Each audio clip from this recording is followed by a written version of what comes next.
राजेंद्र जी हैं, राजेंद्र सिंह जी, जो कि पूर्व प्रधान एम्स SC/ST एम्प्लॉयज़ वेलफेयर का नेतृत्व करते रहे हैं और इनके एफर्ट से जो है डॉक्टर भीमराव अंबेडकर जी की प्रतिभा लगवाने का सौभाग्य इन्होंने प्राप्त किया है।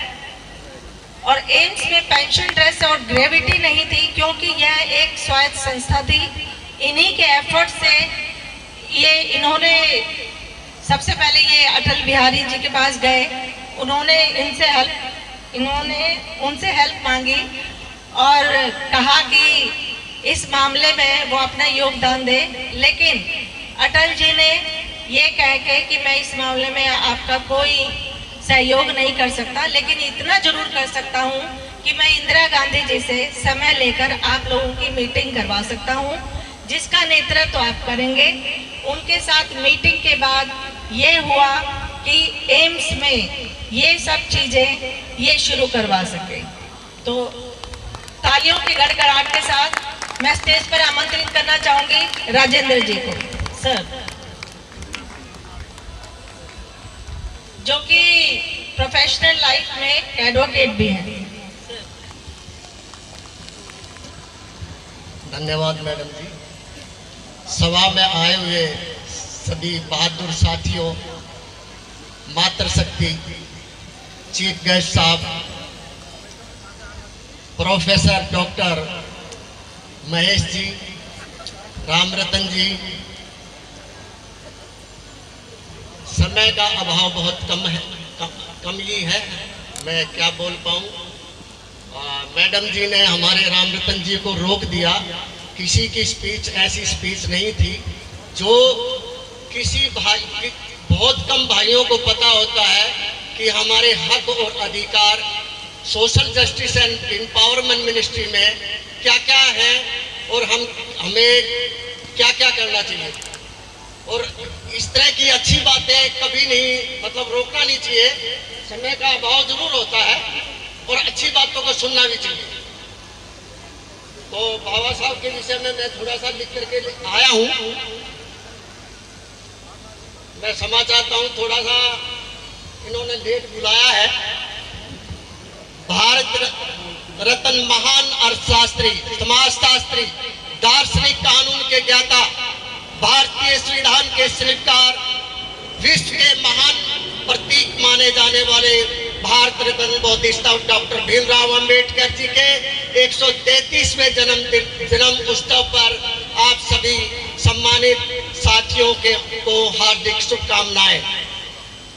आज आप जहां बैठे हैं या खड़े हैं, उसके लिए बाबा साहब लड़े हैं। आज आपके पास जो दौलत है वो बाबा साहब की बदौलत है। आज आपके पॉकेट में पेन है वो बाबा साहब की ही देन है। आज आपके पास जो कार है वो बाबा साहब का ही उपकार है।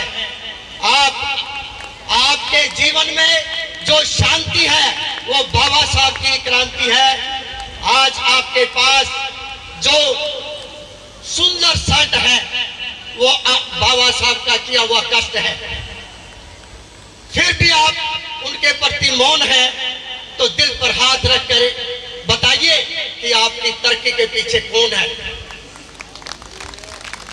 देखियो साथियों, ये बाबा साहब डॉक्टर भीमराव अंबेडकर, दुनिया क्या कहती है ध्यान से सुनना। साउथ अफ्रीका क्या कहता है? नेल्सन मंडेला ने कहा है कि भारत में लेने लायक अगर कोई चीज है तो डॉक्टर भीमराव अंबेडकर द्वारा लिखा हुआ संविधान है। हंगरी क्या कहता है? हंगरी कहता है हमारी लड़ाई बाबा साहब अंबेडकर की क्रांति के आधार पर लड़ रहे हैं। नेपाल क्या कहता है कि हमारा आने वाला संविधान भारतीय संविधान के आधार पर ही बनेगा। पाकिस्तान क्या कहता है? अगर हमारे देश में बाबा साहब रहे होते तो धार्मिक कट्टरता मिटाने में आसानी होती। इंग्लैंड क्या कहता है कि अगर भारत को संपूर्ण स्वतंत्रता चाहिए अंबेडकर जैसे अनुभवी निष्पक्ष राजनीतिज्ञ, ये गवर्नर साहब ने कहा था आजादी से पहले। और जापान क्या कहता है, डॉक्टर अंबेडकर ने मानवता की सच्ची लड़ाई लड़ी और जापान में बाबा साहब की मूर्ति लगाई गई है इसी उद्देश्य से। कोलंबिया यूनिवर्सिटी, हमें गर्व है कि हमारी यूनिवर्सिटी में एक ऐसा छात्र पढ़ा जिसने भारत का संविधान लिखा। यूनिवर्सिटी के अंदर बाबा साहब की स्टैचू लगाई गई है। और भारत, मुझे अपने संविधान पर गर्व है कि मेरे देश का संविधान ही यहाँ का राष्ट्रीय ग्रंथ है। ये अपने इस समय नरेंद्र मोदी जी ने कहा है, दुनिया के 100 से ज्यादा देशों ने बाबा साहब के विचारों को अपनाया है, पर जो सम्मान उन्हें दुनिया ने दिया वह सम्मान उन्हें अपने देश भारत में कभी नहीं दिया। क्योंकि भारत में जाति और धर्म व्यवस्था आज भी मानवता पर हावी है, जो व्यक्ति के योगदान को नहीं, जाति धर्म को महत्व देती है। मेरे साथियों, समय की बहुत कमी है कि डॉक्टर भीमराव अंबेडकर का मतलब मैं समझा देता हूं। भीख नहीं मांगेंगे, मेहनत हमेशा करेंगे, राज करेंगे, वक्त का सदुपयोग करेंगे, अंधविश्वास से मुक्त रहेंगे, बेगारी नहीं करेंगे, डर के नहीं रहेंगे, कला में निपुण रहेंगे, रहन सहन पर ध्यान देंगे और आपस में भाईचारा बनाए रखेंगे। जय हिंद, जय भारत।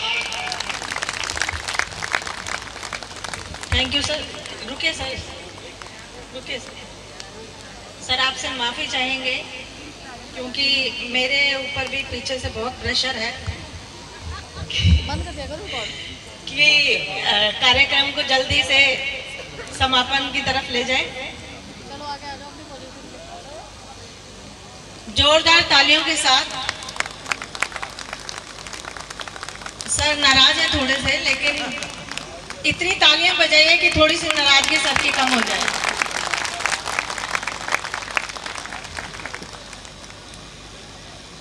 आप जिस घड़ी का हमें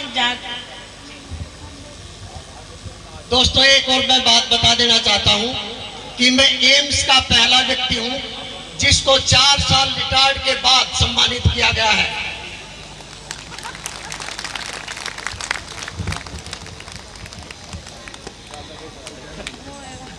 सर, हम आपको हर साल सम्मानित करना चाहेंगे। अब वो घड़ी आ चुकी है और मैं सर को धन्यवाद देना चाहूँगी कि इतने पेशेंस रखते हुए, क्योंकि मैंने बहुत कम देखा है कि जो चीफ गेस्ट होते हैं इतने पेशेंटली बैठ पाते हैं। तो सर के लिए जोरदार तालियां।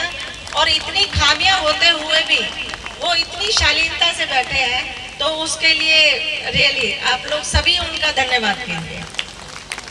तो जैसे कि सर को कि ये किसी इंट्रोडक्शन के मोहताज नहीं है, लेकिन फिर भी क्योंकि ये कार्यक्रम है, एक फॉर्मेलिटी है, कंप्लीट करनी पड़ती है, तो मैं इनके बारे में थोड़ा सा ब्रीफ में बता देना चाहती हूँ कि सर जो है ये Dalit Indian chamber of commerce and industry chapter 1 New Delhi के प्रेसिडेंट है and national head petroleum and bulk LPG transportation, assistant general manager new business and project marketing company Batliboi limited company sir.